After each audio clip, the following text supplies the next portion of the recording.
तो दोस्तों किसी आ, कुछ गणित के कुछ प्रश्न थे जिन पर विचार कर रहा था मैं। गणित और अर्थव्यवस्था से जुड़े हुए प्रश्न हैं। और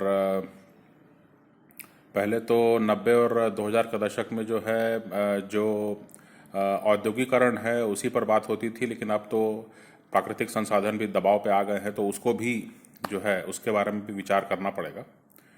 तो जो विचार करने की बात है वो ये है कि अमेरिका में तकरीबन 40 करोड़ की आबादी है ना। अमेरिका में 40 करोड़ की आबादी है। और मेरे ख्याल से 250 से 300 बिलियन डॉलर का जो है उनका एनुअल डिफेंस स्पेंडिंग है ना। तो 40 करोड़ की आबादी हो गई, और दुनिया भर में जो है कोई कहता है कि 700 के आसपास उनके सैन्य के अड्डे हैं, सैनिक अड्डे हैं। तो ये हुई अमेरिका की बात, जहाँ पे सब सब लोग जाना चाह रहे हैं। अगर आपके बच्चे या आपका कोई रिश्तेदार वहाँ जाता है तो आप गर्व से बताते हैं कि नहीं, मेरा भी वहाँ पे कोई है रिलेटिव, है ना। तो ये तो हुई बात अमेरिका की।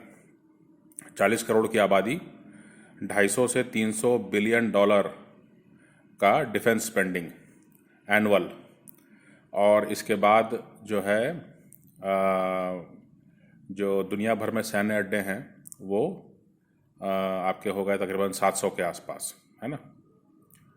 अगर इसमें कुछ गलती हो तो बताइएगा आप लोग कमेंट सेक्शन में। भारत की क्या स्थिति है? भारत जो है 140 करोड़ के आसपास आबादी है, और डिफेंस स्पेंडिंग जो है मेरे ख्याल से 2020 के बाद से जो है तकरीबन 75 बिलियन डॉलर के आसपास हमारा डिफेंस स्पेंडिंग हुआ है। और 75 बिलियन डॉलर जो है उसमें कितना जो है वो सैलरी और पेंशन में जा रहा है, कितना जो है वो विदेशी पार्ट पुर्जे मेंटेन करने में उसमें जा रहा है, कितना विदेशी खरीद हो रही है। खैर वो तो मोदी सरकार ने कहा है कि तकरीबन 65% जो है वो डोमेस्टिक जो है खरीद हो रही है, तो वो पैसा तो खैर अपने ही अर्थव्यवस्था में लग रहा है ना। ये एक बात हुई। लेकिन इस बात को जो है मतलब मैं क्यों उठाना चाह रहा हूँ मुद्दे को, है ना, कि आप ये देखिए कि जो साजिश हो रही है या बहुत लंबे समय से चली आ रही है, देश में कौन सी ऐसी राजनीतिक शक्तियां हैं, देश में कौन सी ऐसी राजनीतिक शक्तियां हैं जो ये चाहती हैं कि यहाँ पर जो है हमेशा जो है आबादी का दबाव इतना ज़्यादा रहे कि प्राकृतिक संसाधन और ज़मीन की कमी, और इसके अलावा जो है बाकी जो कभी कोई प्रकृति की जो मार पड़ती है वो तो खैर अपनी जगह है ही। तो इन तीनों के चलते जो है सरकार हमेशा दबाव में रहती है, ठीक है।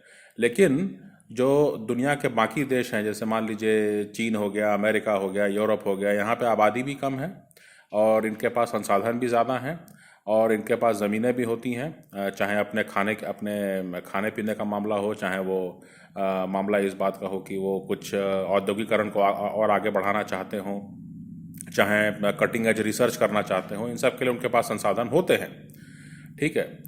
तो भारत को इस तरह से जो है कौन सी राजनीतिक शक्तियां दबाना चाहती हैं कि यहाँ पर हमेशा जो है आबादी का दबाव बना कर रखते हैं, और हमेशा जो है वो मतलब कि बहुत सारे जो हैं बहुत ही हैविली कंजेस्टेड कॉलोनीज जो हैं वो यहाँ पर जो है हमेशा दिखाई पड़ती हैं। और इसके नतीजे में होता यह है कि माने सब लोग आपस में जो है सर झुका करके काम करते रहते हैं, और सर उठा करके जो है आसमान की तरफ देखने का कभी किसी को समय नहीं मिलता है। यानी कि संसाधनों की कमी से जूझते रहने का जो हम अपने आजीविका में ही हम लगे रहते हैं, कहने का मेरा मतलब ये है ना। अमेरिका में या यूरोप में जो है लाइफस्टाइल की जो तारीफ होती है या ये तो वहाँ पर जो है संसाधनों की कमी नहीं है ना। इसलिए वहाँ पर आप इसको यूट्यूब में चेक भी कीजिएगा, कैंपर वैन सर्च कीजिएगा, है ना। यानी कि ऐसे जैसे हमारे यहाँ जो है छोटे छोटे एक एक माचिस के डब्बे जैसे कई सारे आपको बड़े शहरों में आपको क्या कहना चाहिए उसको, झुग्गी बस्ती मान लीजिए, है ना, झुग्गी बस्ती वाला मामला है। तो उस तरह के मामले हैं, ठीक है, उसमें कोई प्राइवेसी नहीं है और हर तरह की वहाँ पर जो है माने कॉम्प्लिकेशंस होते हैं, सोशल कॉम्प्लिकेशंस भी होते हैं। उसके बारे में बहुत ज़्यादा हम बातचीत नहीं करना चाहता हूँ क्योंकि विषय से हम भटक जाएंगे। लेकिन इसमें मतलब कॉमन सेंस की बात है कि उसमें बहुत सारे कॉम्प्लिकेशंस होते हैं, है ना। वहाँ प्राइवेसी नहीं होने के कारण बहुत सारी बातें जो हैं वो मतलब परिवार के बीच में नहीं रह पाती हैं और आगे निकल जाती हैं बातें। खैर, वो एक अलग विषय हो गया। अभी जो मैं बात करना चाह रहा था वो ये कि मतलब एक तो वो हो गया, दूसरी बात ये कि अगर आप ये जो माचिस के डब्बे जैसे छोटे छोटे झुग्गी बस्ती है इसको आप देखेंगे और आप देखेंगे जो विदेशों में कैंपर वैन मिल रहा है, यानी कि कैंपर वैन का मतलब ये है कि एक बड़ी बस होगी, वो लगभग आपके पूरे घर का उसमें समावेश हो जाएगा, है ना। उसमें एक ड्राइंग रूम भी होगा, किचन भी होगा, उसमें एक है ना एक बड़ी बस होगी और उसमें जो है वो सब कुछ आपको पूरा फर्निश करके दे देगा। वो बस को जो है आप ड्राइव करके शहर दर शहर घूमते रहिए, है ना। यूट्यूब वीडियो बनाते रहिए, इंस्टाग्राम का में अपना रील डालते रहिए, टिकटॉक के वीडियो बनाते रहिए, और आप जो हैं और भी जो भी आपका फेसबुक में जो करना है वो फेसबुक में भी वीडियो डालते डालते रहिए, है ना। वो मिलियंस ऑफ डॉलर्स का वो बहुत शानदार एकदम चकाचक रहता है और उसमें जो है वो स्लाइडिंग कंपार्टमेंट्स भी होते हैं, यानी कि जैसे कि बस जो है वो अपने आप में कम चौड़ी है, लेकिन जहाँ पे आप पार्क करेंगे वहाँ पे जो है उसके कुछ हिस्से जो है वो स्लाइड करके बाहर आ जाएंगे, तो वो चौड़ा हो जाएगा, तो आपके लिए जगह ज़्यादा हो जाएगी, है ना। तो पूरा परिवार लेके लोग उसमें घूमते हैं पूरा अपना। जैसे अमेरिका में आप देखेंगे कि अमेरिका में बुलेट ट्रेन और अमेरिका वगैरह में जो है वो इस तरह की बातें बहुत कम है ना। बुलेट ट्रेन हो गया, चाहे और कोई इस तरह का ट्रेन का बहुत ज़्यादा वहाँ पे कल्चर नहीं है ना। ट्रेन जो है आमतौर से मालगाड़ी ही होती है और ज़्यादातर जो है वो सड़क पर जो है अपना गाड़ियों में घूमना पसंद करते हैं। तो रोड नेटवर्क बहुत अच्छा है, 50 स्टेट्स हैं वहाँ पर, तकरीबन ज़्यादा ही होंगे, और पूरे देश भर में आप घूम सकते हैं। तो ये कैंपर वैन का वहाँ पे कल्चर है। तो उनका कैंपर वैन को आप देख लीजिए यूट्यूब वीडियो में, और उसके बाद में आप इधर देख लीजिए यहाँ पे जो झुग्गी बस्ती है ना। दोनों में फ़र्क ये है कि वो लोग जो हैं वो अपने घर में, अपने बड़े से घर में रह कर परेशान हो जाते हैं, फिर सोचते हैं कि अब करना क्या है, तो चलो कहीं घूमने चलते हैं। वो साल 2 साल वो लोग वहाँ घूमते रहते हैं अपना, है ना। अपना कैंपर वैन में जो है घूमते रहते हैं हर जगह, अपना जो भी ग्रोसरी शॉपिंग है वो किया, अपना कहीं इसको स्टफ़ कर दिया और फिर अपना निकल गए घूमने के लिए, है ना। इस तरह की बात वहाँ चलती है। और हमारे यहाँ क्या स्थिति है, वो झुग्गी बस्ती में है, वो सवेरे टिफ़िन लेके निकलता है, वो कई घंटे स्टेशन पे गुजार देता है क्योंकि उसको रेलवे का तो लोकल ट्रेन का इंतजार करना है। उसमें खड़े खड़े जो है अगर भीड़ होगी उस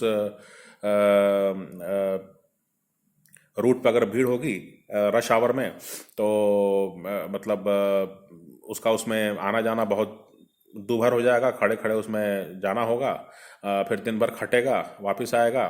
तो उसका पूरा जो युवावस्था है, जो प्राइम ऑफ लाइफ है ना, वो इसी तरह से जो है अपनी आजीविका, है ना, 2 टाइम 3 टाइम खाना खा सके, टिफिन डब्बा जो है वो भरा रहे, इसी में वो जूझ के अपनी ज़िंदगी निकाल रहा है।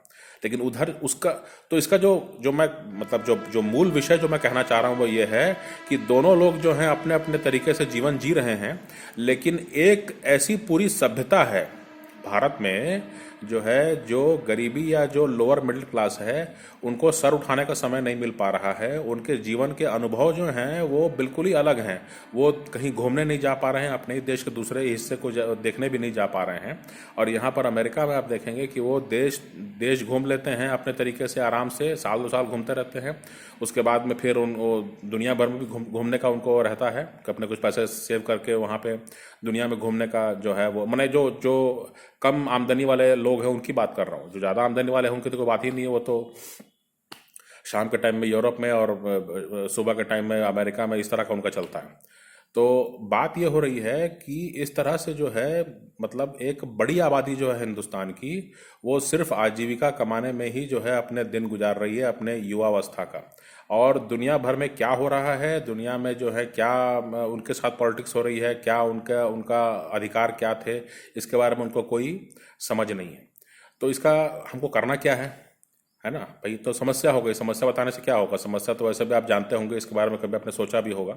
समस्या बताने से क्या होगा, तो सोल्यूशन क्या हो सकता है। सोल्यूशन ये हो सकता है कि हमें उन राजनीतिक शक्तियों को बिल्कुल खारिज करना है, हमें उन राजनीतिक शक्तियों को बिल्कुल खारिज करना है जो कि देश की इस बढ़ती हुई आबादी और कम होते संसाधन को न समझते हुए सिर्फ अपने पॉलिटिक्स के लिए, सिर्फ अपने पॉलिटिक्स के लिए, अपना वोट बैंक बनाए रखने के लिए हमेशा कुछ न कुछ एक तो कुछ छिटा दे देते हैं और उसके बाद में समझते हैं कि बस हम ही तुम्हारा ख्याल रख रहे हैं और बाकी तो ऐसा नहीं चलेगा। देश में जो लोग हैं उनको अपना जीवन को पूरी तरह से जीने का अधिकार होना चाहिए। इसका मतलब ये है कि पानी और कूलर की हवा प्रचंड गर्मी में, और इसके अलावा जो है एक थोड़ा सा घूमने फिरने के लिए कुछ डिस्पोजेबल इनकम उनके पास होनी चाहिए, जिससे कि वो कहीं घूमने फिरने जा सकें, अपने धर्म पर, अपने कल्चर पर जो है कुछ निवेश कर सकें, कुछ सीखने का, कुछ आगे बढ़ने का उनके पास मौके होने चाहिए, है ना। सिर्फ और सिर्फ जो है उनको आप लेबर बना करके, उनको बंधुआ मजदूर बना करके जो है, ये बिल्कुल भी स्वीकार्य स्थिति नहीं है। और ये जो है सभ्यता का क्षय हो रहा है, मैं इसको इस तरह से देखता हूँ। ठीक है, मैंने जैसे मान लीजिए बहुत बड़ी आबादी यहाँ पे जो बहुसंख्यक आबादी कही जाती है, उसका जो अपनी सभ्यता है उस पर वो कम ध्यान दे पा रहा है, उसके बारे में ज़्यादा सोच नहीं पा रहा है। जो परिवार से जो कुछ है उसके बारे में एक्सप्लोर कैसे करेगा। मैं अभी एक वीडियो देख रहा था, उसमें जो है वो एक इजरायली है, इजराइल का बंदा है, उसको यहाँ के मंदिरों का आर्किटेक्चर के बारे में बड़ा शौक है, तो वो दक्षिण भारत में जो है घूम रहा था, उसके वहीं पर उसने कुछ वीडियो बनाए थे दक्षिण भारत के मंदिर आर्किटेक्चर के बारे में। तो इजराइल का आदमी जो है वो माने कम लोग हैं और वहाँ पर संसाधन संपन्न है, उसके पास पढ़ाई लिखाई भी है, सब कुछ है ना। जो भी काम करता है उसके अच्छे पैसे मिलते हैं, और इस कारण से जो है संसाधन संपन्न होने के कारण वो एक नया शौक पाल पाया, है ना। उसको कुछ जानकारी हुई, उसके बाद वो यहाँ पर आया, यहाँ पर आकर के वो रिसर्च कर रहा है, कुछ किताबें लिखेगा। जिनको कुछ नहीं मालूम है उसके लिए वो किताबें भी बहुत बड़ी बड़ा बड़ा एक जंगला है, एक विंडो है ना, जिसको कुछ नहीं मालूम है। पश्चिमी दुनिया में जाकर बोलेगा कि अच्छा आर्किटेक्चर है, तो वो उनको तो कुछ नहीं मालूम है, तो कुछ नहीं मालूम होने के कारण उनको बोलेंगे अच्छा ये तो शुरुआती किताब हो सकती है।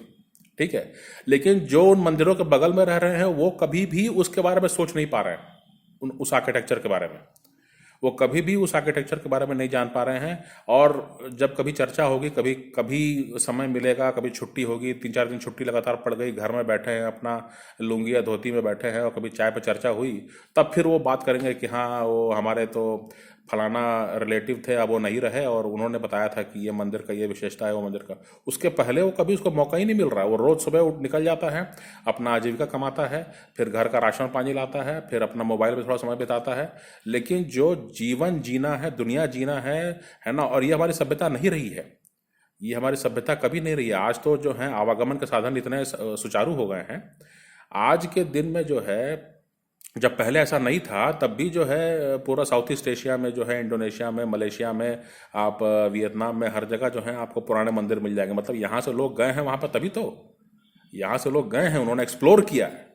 तो हमारा जो एक्सप्लोरिंग और एडवेंचर का जो कल्चर है, और सीखने का और जानने का जो हमारा एक था कि तमसो माँ ज्योतिर्गमय, है ना, हम उस कल्चर को भूलते जा रहे हैं। हम जो है सिर्फ अपना एक इससे बाहर आने की ज़रूरत है। इसके लिए कुछ है, मतलब रोज़मर्रा के तरीके से हम कैसे निकल सकते हैं, कुछ विचार हैं।